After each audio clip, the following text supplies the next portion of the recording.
On this episode of Star Trek Universe, we are talking about all of the New York Comic-Con drops, the trailers and all, and we're talking about Lower Decks 307, right after these words from our mystery sponsors.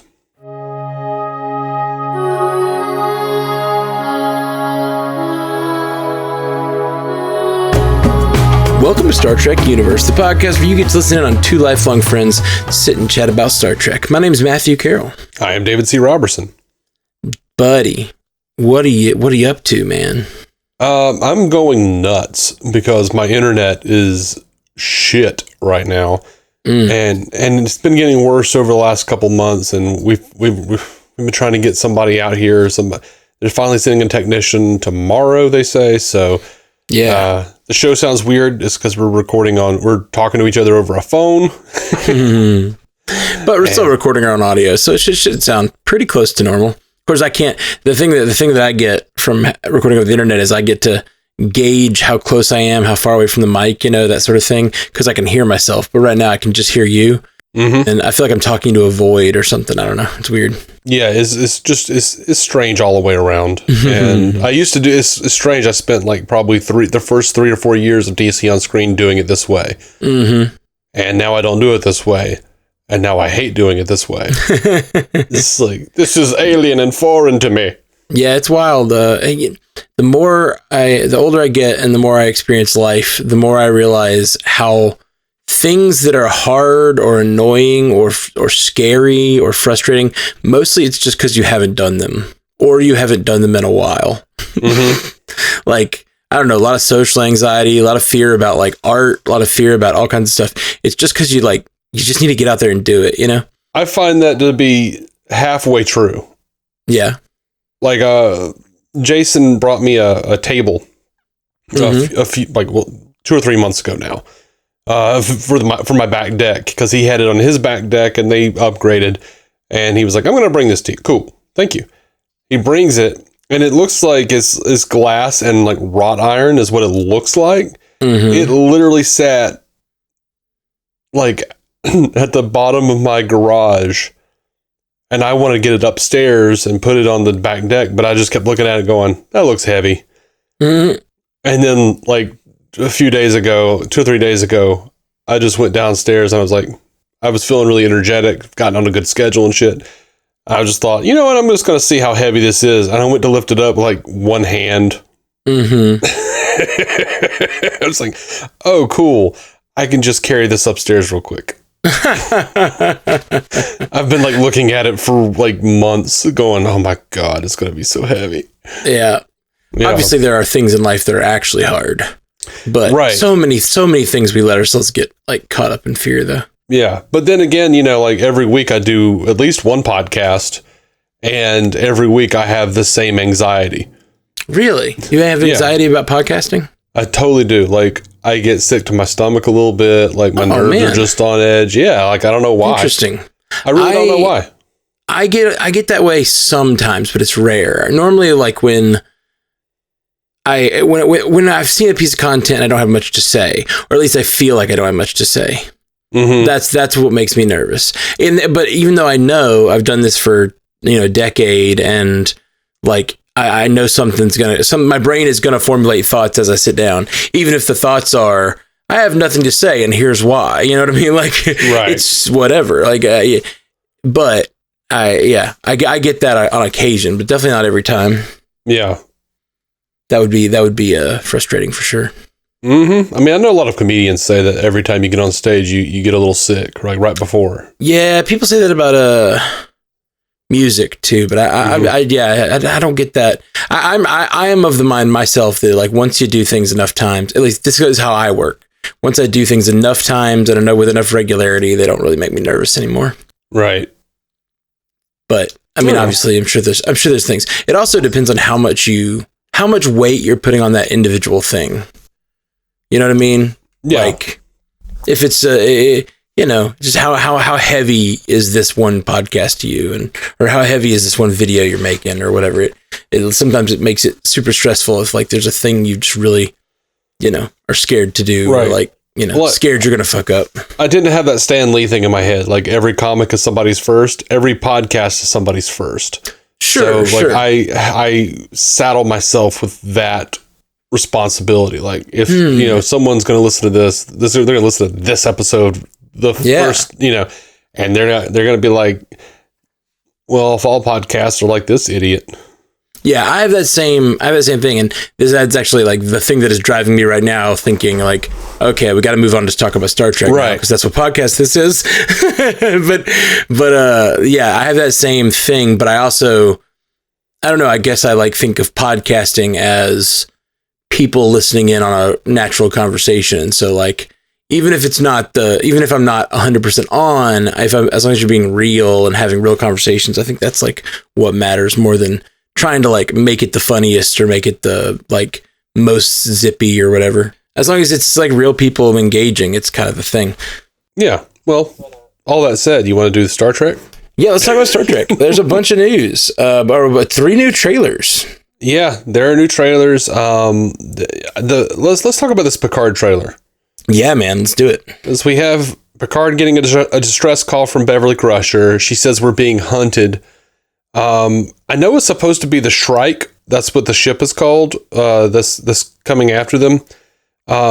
Totally like at the beginning when they first showed it totally looked like the Narada, and for just a second from 2009, which was a Romulan mining ship, and I was like, holy shit! Oh, it's just now this still does look like a Romulan ship, and it looks very much like the Shrike class Romulan ship. From I think Star Trek Online or something, but okay, that's what it looks like to me. I don't know if the people behind this, Amanda Plummer's character Vadic, they're all in this like it looks like they look like masks or some sort of helmet. So I don't know if they're actually Romulans. I don't know what the hell's going on, but Vadic wants revenge on Picard and maybe his whole crew from Enterprise D days. Now, who is she? Someone that we know from previous? No. Okay. The way she said, "You're just on time" or "You're impeccable timing" or something like that, made me think she might have some sort of like foreknowledge, or it's basically that she might be a time traveler. Like the way she exactly when we expected you, because like maybe like all this has happened before or some sort of time travel logic seemed to see. I don't know why that jumped out to me, but that line jumped out to me. Well, Terry Matalas says there's no time travel this season. Okay. I'm kind of glad because we spent that with last season, but I also, last season was my least favorite kind of time travel. Like a time traveling villain sounds interesting. A time traveling to the past to fix the future is almost never interesting to me anymore. Yeah. I mean, it's fine, but it's like the concept itself just feels done to death. Yeah. This little description here says Vadic is the mysterious alien captain of the Shrike, a warship that has set its sights on Jean-Luc Picard and his old crewmates from his days on the Enterprise. So I don't know. We don't know what their deal is or what her deal is. We know it's Amanda Plummer, who is the daughter of Christopher Plummer, who of course played General Chang on Star Trek VI, Undiscovered Country. And the whole time I'm watching the trailer, I'm like, she looks familiar. I wonder why she looks familiar. And then I realized it was Amanda Plummer, and I was like, oh, I was just thinking Christopher Plummer's General Chang sitting in the center seat and giggling as he's firing on Enterprise people. We had Worf in this trailer say, you should know that I now prefer pacifism to combat, and Riker going, we're all going to die. Yeah, I love that. I loved that. That was pretty fun. That was fun. If that felt kind of Lower Decksy to me, and I enjoyed that. It was like a little live action Lower Decks, and but we had this great bit where Worf was like, Raffi attacks Worf, and he like headbutts her, and he's like, I was once like her, irrational, violent, and I thought I quite liked the idea of Worf teaching Raffi a new way, like being a mentor to Raffi. Yeah, for sure. We see her in this trailer say something to the effect of like, basically there's some other conspiracy she's trying to run down, which recalls the season 1 Raffi when she's like on a, something is driving her nuts and she has to figure it out. Raffi's on her shit again. Yeah. Which I know we've seen it destroy her relationship with her son when she has these sort of conspiracy brain thing happen. And I'm wondering if it will affect her relationship with Seven, or if that will be something like a pattern she has to try to break. Yeah. That's a good point. Yeah. So we see Daniel Davis return as the self-aware hologram, Professor James Moriarty. Mm-hmm. Very exciting. Yeah, I need to go back and rewatch that episode. It's been so many years. I mean, I think there were a couple, but wasn't expecting Moriarty. And maybe I should have been. Maybe we even reported on some news that he was coming. I don't remember. I was very excited to see the Enterprise F, which is the Enterprise F is from Star Trek Online, and they kept the design. Yeah, well, didn't they also keep it in the comic book series they came out with before like Star Trek or Picard season 1 or 2? I don't know. Like I remember, I thought it was still the Enterprise E, but I was and Data was the captain. But no, I think that if I'm not mistaken, that was before this 2009 Trek, right? I don't know. That was like Countdown. Yeah, that was Star Trek Countdown, which was supposed to be canon. They claimed it was canon leading up to 2009, and of course now, even with Alex Kurtzman, who wrote those comics with Roberto Orci, that shit is no longer canon. So, and I said this just today. I was talking to somebody, and they were like, "Well, the comics do this," and I'm like, "Might I remind you? I say it all the time. No one ever listens to me. I don't care what they're saying right now. The comics are not canon. They just aren't. They never are." It frustrates me that they say they're canon because it makes me want to watch it. It's just another example of kind of using your fandom to make you watch something that then they later don't care that you watched. I mean, it can be canon within the multiverse concept, but it is not canon. Don't be mad when they don't do what they did in the comic because it's not canon. Yeah. No, with Lore and Moriarty both showing up at the end of this trailer, it makes me wonder if there's some sort of like, for lack of a better term, an Arkham Asylum escape happening.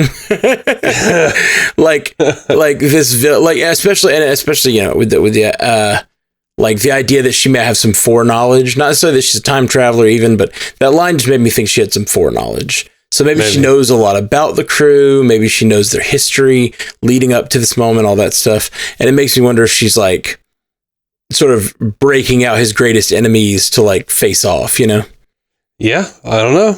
Maybe, but I'm of course, I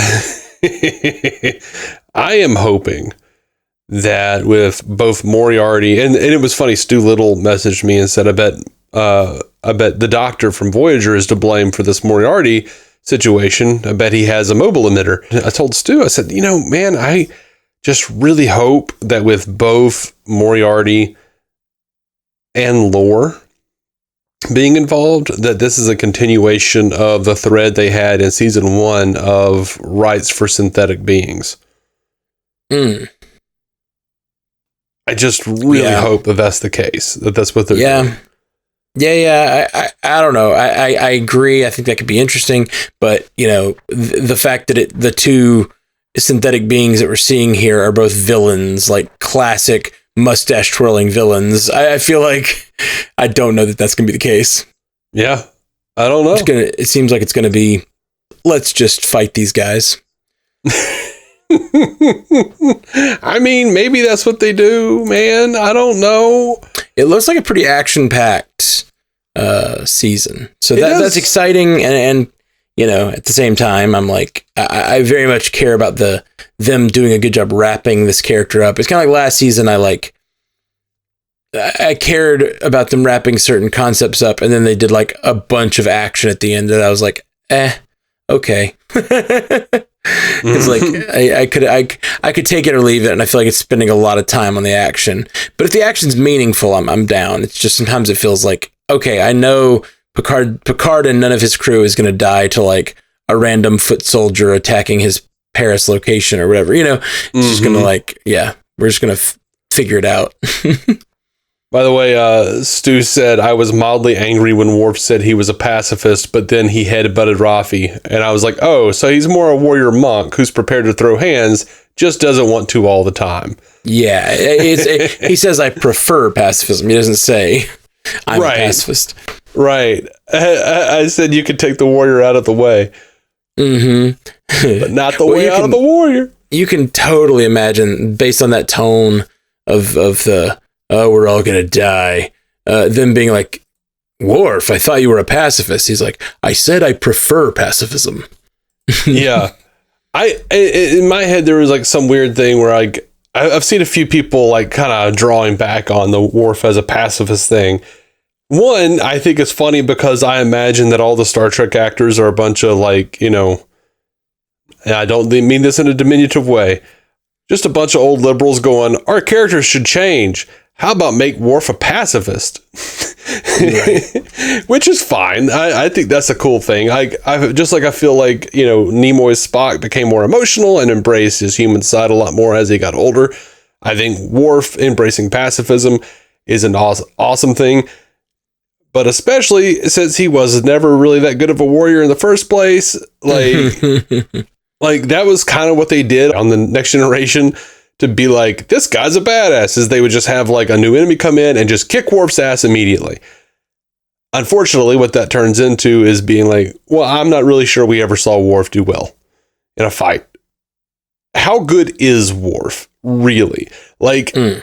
I think they do some badass stuff with him in the Dominion War, if I remember correctly. That's what I was going to say, is like, in Nemesis, when at the end, when Picard is about to go head off with Shinzon, and Worf is like, Captain, I will go. You almost expect Picard to be like, Mr. Worf, I don't know what you did on DS9, but while you were on our show, the only time you ever won a battle was off screen in Parallels when you brought home that trophy. No, that's not. Well, yeah, on Next Generation, but he also won a great fight off screen against a Borg and came with it like his arm tied to his leg, which I always love that scene. Right, assimilate this. Yeah, love that. But you can't get around the fact that even though he won, he still screwed himself up and nicked his freaking spacesuit with his own batleth. Well, the thing is about Worf is I don't think it's that he's a bad fighter. It's just that like he always, the point of the Next Generation, particularly the show, is that like almost every episode is like, you don't solve problems with your fists, and you've got a Klingon security guard who is like hot-headed and ready for battle all the time. And it's like, that's his role, is to be the guy presenting the battle option. And then it's Picard's job to be like, no. and then when he does just like charge into battle, that's never the solution. The Next Generation's always about an intellectual solution generally. So you just have these like, he has to lose so that they can make the like higher decision, Right. But I'm excited about this trailer, man. I think it looks really cool. I do too. Like, I don't know why Beverly's in a tube. I mean, it seems she says they're hunting us. I'm assuming she means us as in the crew. Yeah, that's what I would assume. Yeah. I love Geordi being like, you brought them into this too? Like Riker and Worf? Though I don't necessarily care for his tone. I'm like, Geordi, you do know you're talking to Picard, right? Like, what has Picard done to you, you grumpy old bastard? Well, we don't really know. It's been a long time. Maybe he has done some. Yeah, there might be. I'm sure there's going to be a little bit of bad blood somewhere, like just because of the drama of it. I'm sure there'll be like a little like whatever between somebody. Maybe it is LaForge thinking about those two or something. Yeah, like those two are in on this. Well, I mean, I think there may be an answer to why Geordi has so much tension. Is we've got we're going to be introduced to his two daughters, Ensign Sidney LaForge, who is going to be played by Sharp Chestnut, right? and is the eldest daughter of LaForge, and then helmsman of the helmsman of the USS Titan. And then we also have Ensign Alondra LaForge, who is actually played by his real life daughter, Micah Burton. That's cool. And she works alongside her father in the episode. So, putting his daughters in danger, that might make him pissy towards Picard. Yeah, and we know that at least Riker and Troy have their own child to look after. So if, I could definitely see him being upset for them to be like called into the situation. Yeah, man. So a few weeks ago, someone on Twitter said,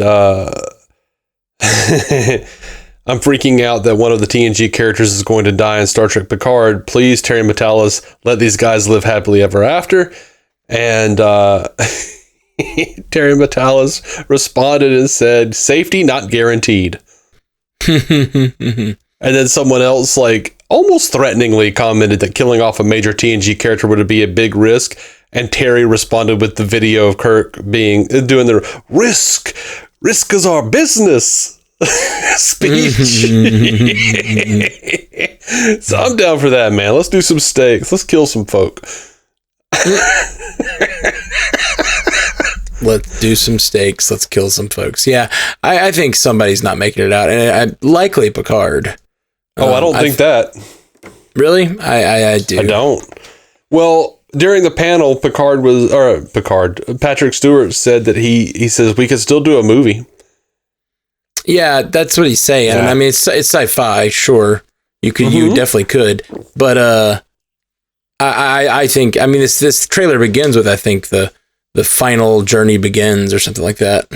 Yeah, but they said that for, Nemesis, for God's sake. Well, yeah, and that was the last movie, but now it's like the last of this. At least it's the last of this series, and I don't know. I just think that we're getting close to the end here. I think for Picard, maybe not. Yeah, who knows? You want to talk about the Disco trailer? Yeah, man, let's do it. So we got Kovic saying the greatest treasure in the known galaxy is out there. What are you waiting for? And Michael Burnham grinning for way too long, and then she says, "Let's fly," which I'm tired of hearing already. Yeah, it annoyed me in that context because, like, when do the captains use their catchphrase other than like to make the ship go? It makes sense. If it's just like your rhythm of what the thing you say when it's time to fly. Yeah. But it's just kind of weird. I don't know. It was a little weird. I agree. Yeah, I'm just tired of her saying it. I'm just like, okay. I don't even think Kirk had a catchphrase. Picard said engage, but that was really like, we don't have to have a catchphrase. I mean, it was funny for Saru to bring it up and be like, wonder what okay. Enough with the catchphrases. I don't mind it. I mean, especially like I said, in that context of like, that's what I say when we go to warp. I think "Let's fly" is a little bit of a weird sort of like, I don't know. I don't know. They're trying real hard to make it stick, and I just don't care for it. That's all I feel. Yeah, I hear that. I don't want to like just hate on it to hate on its sake, but yeah, "Let's fly" just feels more contrived. I mean, "Hit It" does too, a little bit. "Hit It" and "Let's fly" are both sort of like they're trying too hard. "Engage" was like, it felt like a thing. You engage the warp drive. That's what you do. "Let's fly" and "Hit It" both feel a little like they're trying. They're intentionally trying to make them have their own thing. Right. Yeah, I don't know. I feel like they're like somewhat fourth wall breaking or bending by having the captains trying to work on their catchphrases, because I feel like that's what the writers are doing. Sitting like, what's something cool I could say? They don't have to be Picard. Well, yeah, and that does make it feel more contrived. The fact that like they discussed it on the show before she did it. Yeah, and I think that's like a thing maybe captains would do, but it does feel like you said. Well, it feels meta. It feels like the thing that writers do now to let you know. Oh yeah, we know we've got to do this thing, and we're gonna like add weight to the character saying it so that it's coming. And yeah, I don't know. Yeah. It would have been a little more easily to take if it was just like something she said once, and then you're like, oh, she says let's fly, cool. Yeah. Now, all that said, that's about all I've got to say about this trailer. Yeah, I was gonna say, of the trailers that we've got, this one is the one that I'm just like, I don't know if it's the one that's furthest away or whatever. No, I'm guessing Lower Decks is further away because. Well, we didn't get a Lower Decks trailer. Oh wait, I'm sorry. What did we get? Oh, Prodigy. Prodigy comes out October 27th. We don't have a release date for season 5 of Discovery.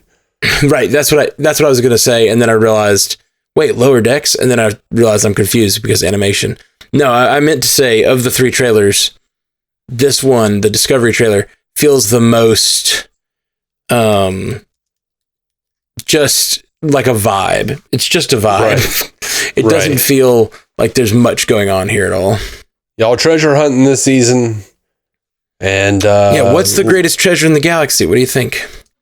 I don't know, but they kept showing what looked like a, alien Rubik's Cube. Yeah. So I don't know. Is the greatest treasure in the galaxy adventure? The greatest treasure in the galaxy was the friends you made along the way. Yeah. Some bullshit like that is probably what it's going to be. Like, the greatest treasure was within you all along, Michael. Well, it's just kind of weird. Yeah, exactly. It's just kind of weird to have them looking for a treasure, period. It's like, because they're Starfleet. Yeah. It's like, and I know that it's probably not like an actual treasure. It's probably like, some particle that'll allow them to feed everyone or some whatever. Like, it's going to be something more like science fiction and more useful in their world than just like money. But it just feels weird to say, like, we're going to go on a treasure hunt. Yeah. I saw someone online being like, what is the greatest treasure in the galaxy? What worth does that have to a society that doesn't have money? And I'm just like, dude, it's like 1,000 years in the future, and the galaxy is basically Detroit at this point. Of course, they have money now. Yeah, it's true. It's true. Like, well, that's the thing is, like, they're trying to build a federation, but the thing about the federation is and like the economic system of the federation is it is only possible due to the fact that the first thing that you hear when you like look at like the history of the Federation and their turn towards, no money is that we solved all scarcity. But this is not a world without scarcity. This is a world where they're still to beg, borrow, and steal to keep the Federation alive, right. Yeah, and also Earth solved scarcity, but still clearly has some sort of monetary system. Something is happening. Oh, sure. DS9 often reference certain credits and things and rations or whatever. So, even on the original series, it's always when they're interacting with other cultures or people outside the Federation, generally speaking. Yeah. There was even a bit on the original series where Kirk got mad at Spock for putting himself in danger and says, do you know how much you're worth to Starfleet? And Spock starts to rattle off this really long number. Mm-hmm. And we don't know what the currency was. He was going to say well, it could have been like, hours or something. Yeah, it could have been like some weird metric that wasn't actually money. They've always just been really dodgy on whether or not, on what they actually use. For sure. Yeah, there's all kinds of breakdowns of the economic system that you can find. And it's all interesting. I like it. But it does still seem like within the Federation themselves, they don't use cash, at least. Yeah. So, you want to talk about Prodigy? Well, I was going to tell you, though, that we have some people joining the cast of Discovery, and we've got Callum Keith Rennie as Captain Rayner, who is described as a gruff, smart Starfleet captain who holds a clear line between commander and crew. He leads, they follow. Rayner's all about the mission, whatever it may be, and he doesn't do niceties along the way. His feeling is, you get the job done and apologize later. He has a storied track record of wartime success, but in times of peace, he struggles. Collaboration is not his strong suit. That said, if it serves the greater good, he is willing to learn, but it won't be easy. Okay. They're also bringing in characters Maul and La'ak, played by Eve Harlow and Elias Tufexis. I can't say that, whatever it is. Their official descriptions, Maul is a former courier turned outlaw who is highly intelligent and dangerous with an impressive strategic mind and a sharp wit. She goes into every situation with a clear plan and stays focused and clear-headed on her goal, even when things go awry. She's not intimidated by Burnham or the crew of the Discovery and will face down anyone who stands in her way in order to get what she wants. Locke is a former courier turned outlaw who is tough, impulsive, and fiercely protective of his beloved partner Maul. So long as he knows she's safe, he doesn't care about collateral damage or its consequences, a perspective that will make him very dangerous at times and will put him on the opposite side of Burnham and the crew of the Discovery when they come into conflict. So that's it. That's it for Discovery. And sounds like interesting characters to bring in. Hopefully, they get more development than Gray. Well, I'm excited to see some, a few more, whatever century this is, 29th? This is around the 29th or 30th? I thought it was the 32nd, but something like that. I'm excited to see them do a little more with that, like people from that decade, that century or whatever, because it's almost weird that they've stayed so insular as a ship. Yeah, I agree. It is. I disagree with it vehemently. So we got this Star Trek Prodigy mid-season trailer. Mm-hmm. Looks great. Girl remembers, it looks like. I don't remember anyone's names anymore. It's Gwen, right? Is it Gwen? Gwen or Quinn or something like that? Yeah, Gwen, I think. Yeah. Yeah. Girl. Loving the Admiral Janeway chasing the Prodigy kids around. That's a lot of fun. As usual, the show looks good and just hard hitting enough emotionally. It looks action packed. Loving seeing the Janeways. I love the hologram Janeway being like, "Oh, the real Janeway is chasing you. Good luck with that." I think he says the real me, which is very funny. Yeah.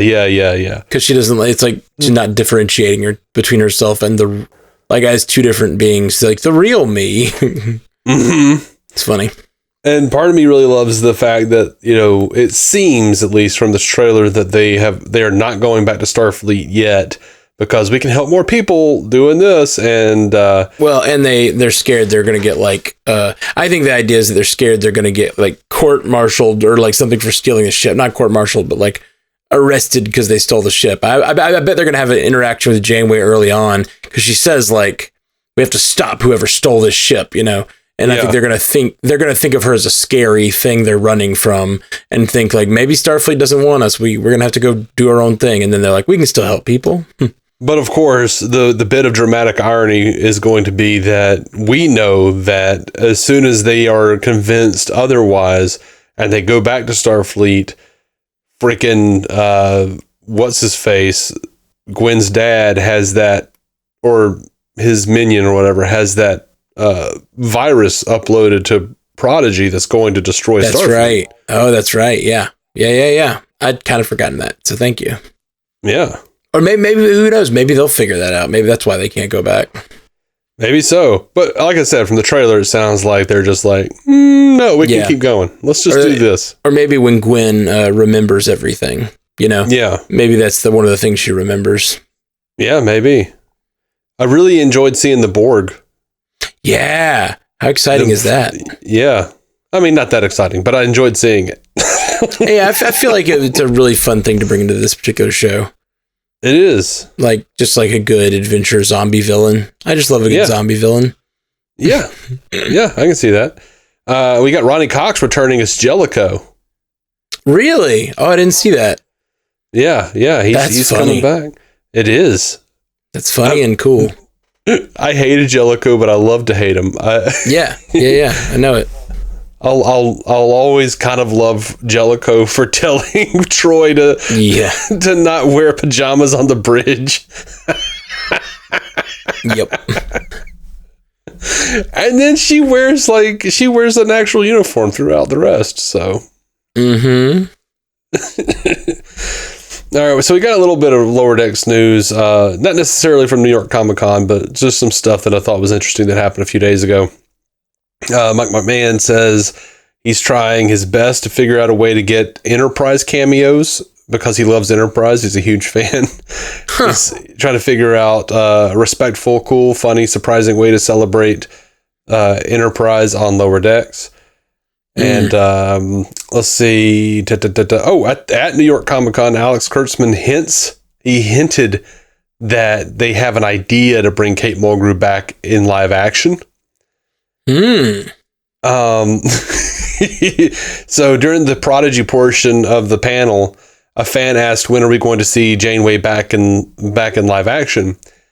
And everyone turned to Alex Kurtzman, who paused and said, "Okay." And then Mulgrew says, "We're waiting." And then finally Kurtzman says, "Here's what I'm going to say.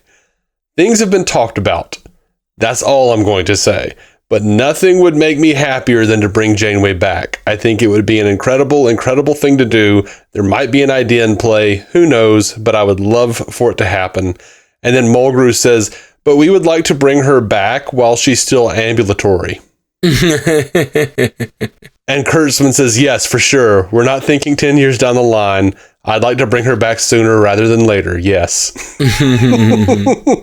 That's kind of, it feels almost offensive. Like, I know, you only have 10 years left. I get it. Well, I mean, you can't be sure anymore. No, for sure. I don't know how old she is, but I know, she played Red on Orange is the New Black, and she's wonderful on that show, by the way. Just absolutely wonderful. Yeah, I really, really love her on that. So I think she could do a great job.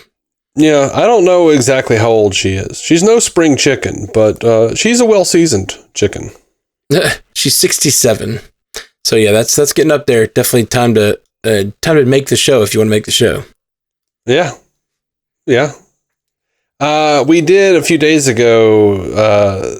It was noticed that Star Trek 4 was removed from Paramount Pictures' release calendar, which we already knew Matt Shackman had left the project, that he was going to be the director.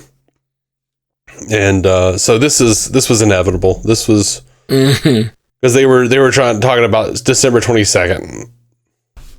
Yeah. 2023. And that shit ain't happening, because every time they talk to Chris Pine, he's like, "I want to do it, but I haven't heard anything." All right, you want to talk about this Lower Decks episode? Yeah, man, we can turn to that. I feel like we always do a little shorter take when we do these episodes where we mix with news.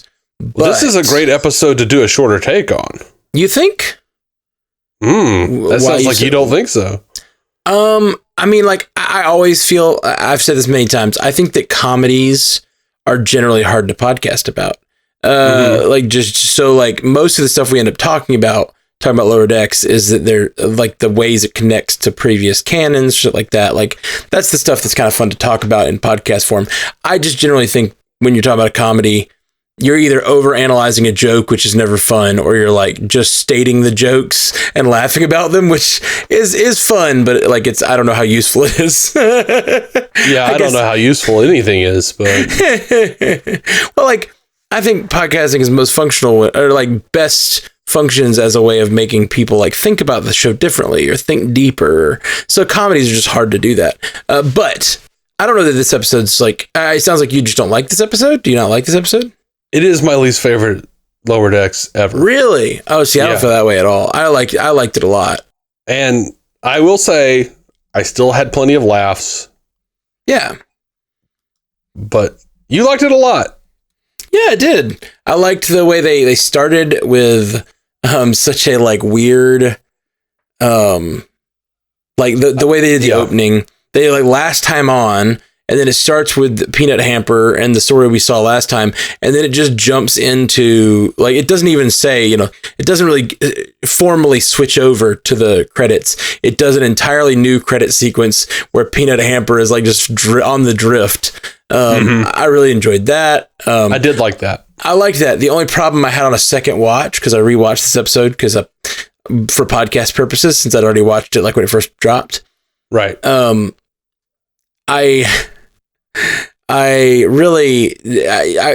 thing that like I really got annoyed by was the fact that like later in the episode she uses her little antenna to like contact Starfleet and to contact that alien race that attacks and to contact the Borg, or she tries to, and it's like, you were floating in space, like why didn't you use that?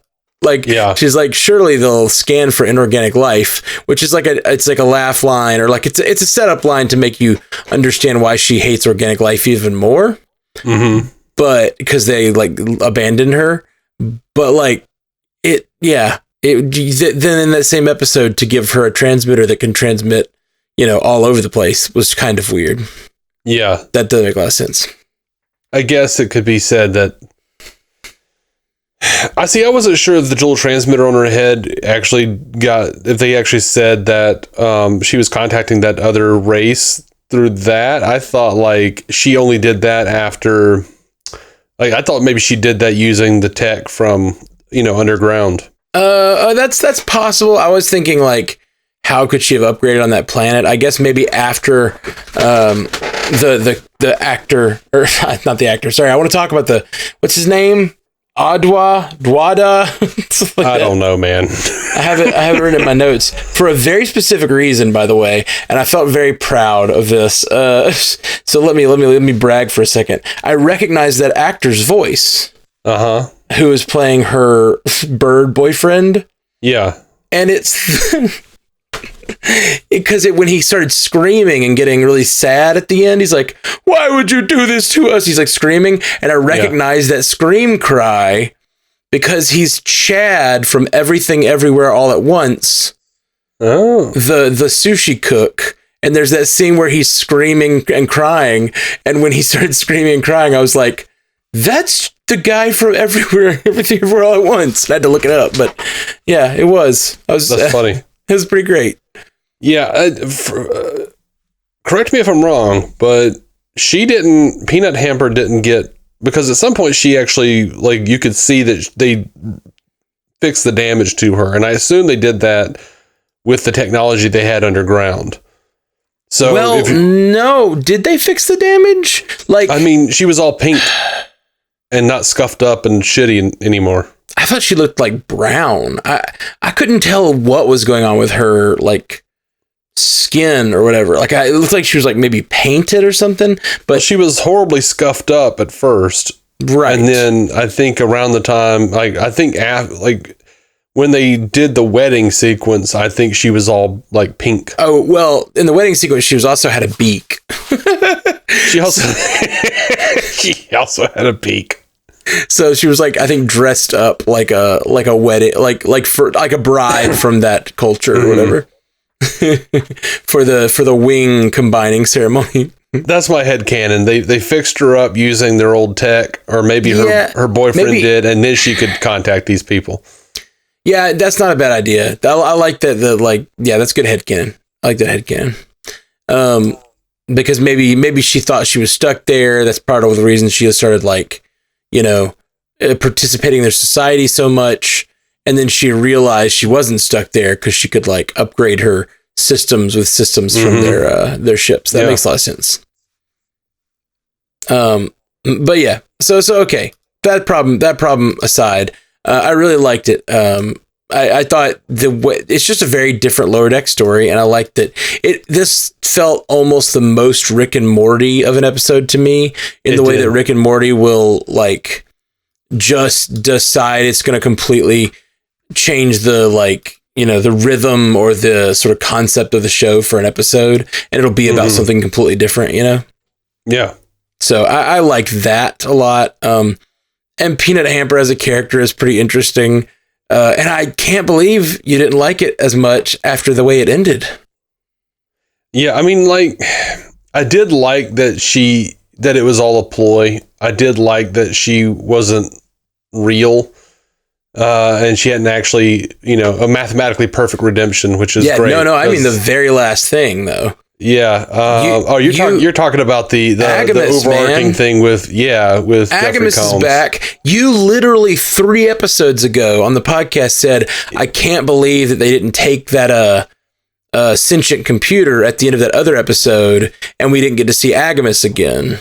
You were like, I was sure they were going to do that, and that's not. They didn't, because they were planning to do it here. Like, you wrote that ending a few episodes ago. And the idea of Agamus and Peanut Hamper coming back as like a power couple, I love that. I'm fine with that. And I really loved the ending where all the other sentient computers started laughing, and she's like, "No, you all stop laughing. It's just me and him." Yeah, it's really great. Really, really great. Yeah, there was a lot that I enjoyed about this episode. Don't get me wrong. It just wasn't, what I expected or necessarily wanted from the show. But right. It was definitely not what I expected. It's a totally different episode than anything we've seen before from the show, really. Yeah. I loved all of the Birdman having sex with her stuff. That was hilarious and ridiculous. I finally decided to watch an episode of Lower Decks with my niece. And then I had to try to explain the concepts of what was going on to she got it. She knew what was going on. Mostly she was like, didn't he have a girlfriend? Yeah, like I was expecting that to like come up at some point, Yeah, well, on my rewatch I noticed his girlfriend is in the nest at the end with Peanut Hamper and the children. Oh, weird. And like it almost feels like maybe there was like a subtle polyamory thing with polygamy thing going on with that we didn't really express, but maybe they were. I think it was the same bird. She looked very similar. Okay. But yeah, no, I was going to say the Mathematically Perfect Redemption is a great title. Oh, such a great title. Because she chose Peanut Hamper as her name because it was a mathematically perfect name. Yeah, which Agamus notices of it immediately. Yeah. It's a wonderful title because it also gives the ending away without us really realizing it, because it's a mathematical perfectly redemption because it was a planned redemption by Peanut Hamper. Right. It's such a great. I love that title. Yeah. I did love the if everything flies, then why do you call it a sky snake? Wouldn't it just be a snake? It's one of my favorite parts too. I laughed really hard at, oh yes, my fecal matter is back to being oily and white. I love that the planet was areolus. Yes. And when she's flying away from them at the end, she's like, bye, your planet's disgusting, you poop everywhere. Yeah, smell you later. Oh yeah, I mean that literally, because y'all shit everywhere. I laughed at when she says you're like the poor man's Aurelians from the bird people from the animated series. Which Paul F. Tompkins' character is one of those, right? Isn't he an Aurelian? That was wonderful. There was one character, when he first gets to the planet, he yells at them, and I thought it looked a lot like Brack from Space Ghost. That's funny. Like it looked, he yells, and like the voice and the face were very similar to Brack. Maybe not the voice. It was just it was an abrasive voice. Mm-hmm. Speaking of the sex between Peanut Hamper and Rauda, that's right, it's Rauda because she called him Raw Dog when she first met him. Raw Dog, yeah. And,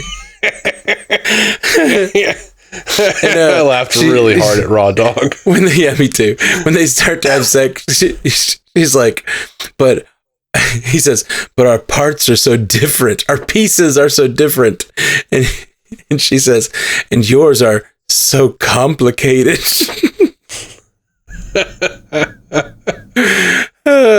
Just funny stuff. I lots of good little just laughs.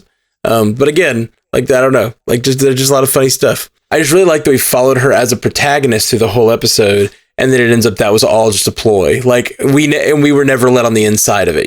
There was never even a moment for us to suspect that it was all a ploy because we're seeing it through her perspective, but that's just because we're not actually seeing from her perspective. We're just we're watching from the outside of that little robot. Yeah. I did love the line, I say we cut her open and release the tiny witch that runs it. Yeah, that was great. I loved when she said those bipedal bastards would just lock me up for going AWOL. They're so uptight about being betrayed. They did such a good job. I believed her so much when she's like, finally, I have a sense of purpose here. I'm not just like, I'm Starfleet. And then she like adds a little badge to her. Like, it's just so like, I was like all on board. And then it just was all a ploy. It's so good. Yeah. Will she ever get to Free Cloud and become a Dabo girl? I sure hope so. I just want like a Bonnie and Clyde with Agamus and Peanut Hamper. Yeah. It could be fun. Yep. I'm 100% ready for that. It could be fun. I'm down. I feel like they're going to slowly build up some like big, evil AI story. Maybe they'll meet up with like, what is his name, Brad or something from that previous episode. Mm-hmm. I'm no longer. I don't know.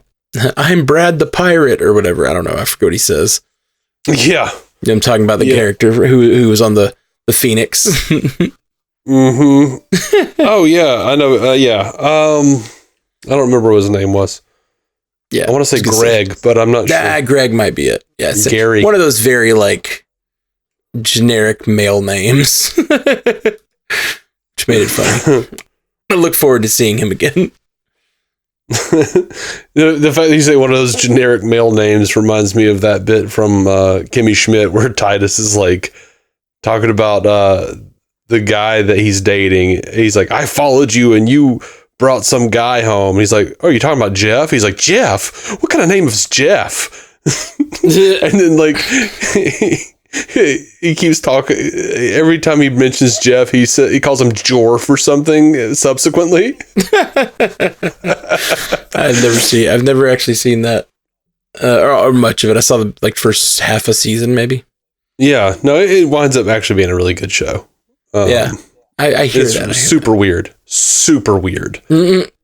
Like just Awesome. so bizarre, but it's good. Nice. Well, yeah.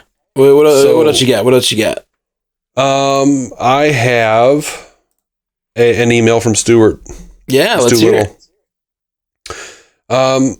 It's titled "A Triumphant Return," and then he says, "Me, not peanut butter, peanut hamper, peanut butter, Mr. Peanut Butter." Mm-hmm. Stu says, sorry I didn't email last week. I wasn't sure if I was going to because I just didn't have that much to say for some reason. I think Matt summed it up. The episode was very reverential to DS9 and it was still good, but I didn't have any real deeper thoughts about it. It was nice to have Kira and Quark back, and they were used in a fun way, though Shax's familiarity with Kira kind of means he must have been a terrorist at some point in his life, no? Well, I mean, Kira was technically a terrorist, but that's what the Cardassians called them. They were resistance leaders here. Mm-hmm. One man's terrorist, another man resistance fighter. Yeah.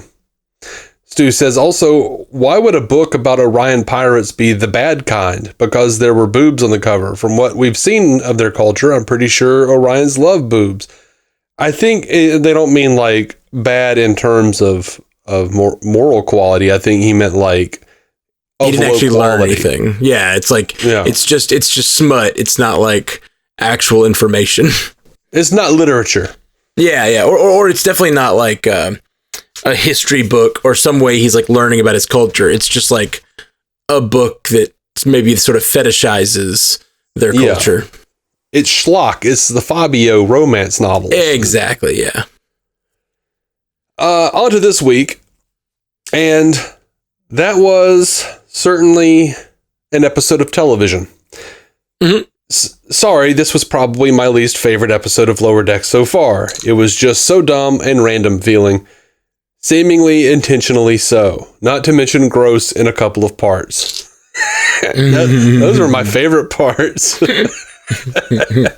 That's what redeemed the show for me.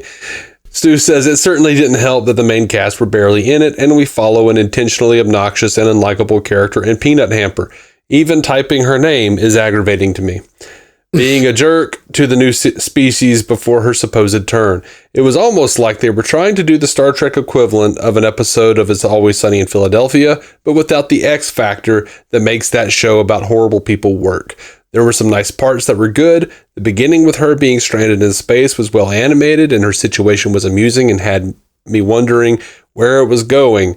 By the way, I'm sick of the Wilson jokes. This is me talking, Dave talking. I'm sick of the Wilson jokes. No more Sophias, no more Wilsons. Castaway was like 20 freaking years ago. Yeah, but it allowed for such a great joke with her just being like, just know, Sophie, I'll be by your side forever. And then as soon as as she needed to, she's like, only one of us can make it. Bye.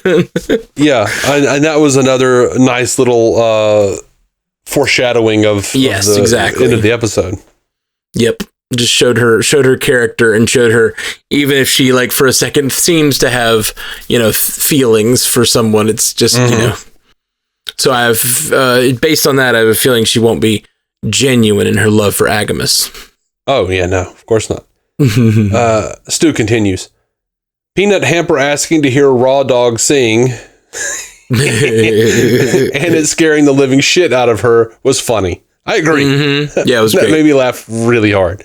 And Jeffrey Combs coming back as Agamus with a tease for possible more was nice. Though, would an exocomp be locked away in a Daystrom Institute compartment like that with rogue AIs if they're recognized as an intelligent life form and culture by the Federation? Wouldn't they be more likely to be incarcerated like any organic offender would have? Also, I would agree that expecting someone to sacrifice themselves on their first day on the job was a huge ask. I feel pretty bad being so critical on it because it does seem like a lot of work would have been needed for this.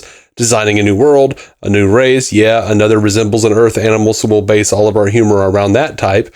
But they didn't use it as an excuse to get Dr. Miglimoo into the plot.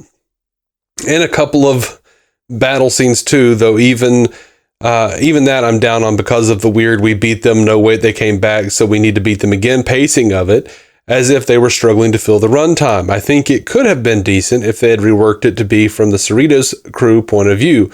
Begin the episode with them getting the distress signal, going to the planet, have Peanut Hamper tell a shortened version of the events leading up to this and her needing the help to defend the planet.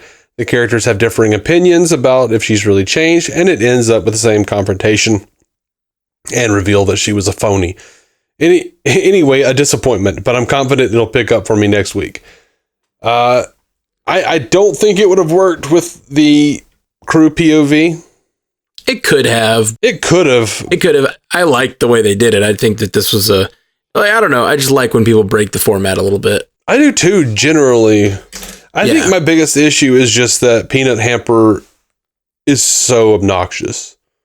Yeah, I guess I don't mind. I don't mind Peanut Hamper. I don't mind Peanut Hamper at all. They're fine to me. Like she's obnoxious, but yeah. Yeah, I don't know. That's fine. Doesn't bother me. Yeah. I mean, clearly I thought a lot of the episode was really funny. So yeah, man, lots of good stuff. Awesome. Thanks, Stu. Appreciate you, man. And thank you for agreeing with me about last week. I feel like Dave last week when you agreed with him.